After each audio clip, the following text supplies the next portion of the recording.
กันเด้อลาเจ้าภาพจ้างมา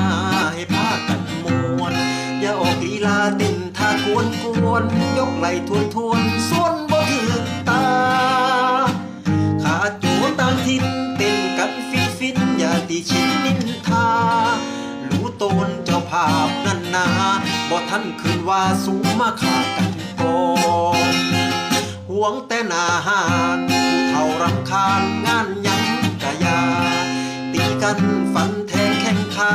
เสียหน้าเสียตาคนสาวสะออนหมอลำวงใหญ่จ้างแพงปานใดห้องให้วอนวอนนางเอกหมอลำทำฮอนเดือดร้อนไปทั้งตำบลหักกันแพงกันเต้นกันให้มันหนุกหนานเจ้าภาพจัดงานต้องการขอบุญกุศลสร้างสามัคคีสร้างมิตรไมตรีให้มีเหตุผลมีสุขกันทุกคน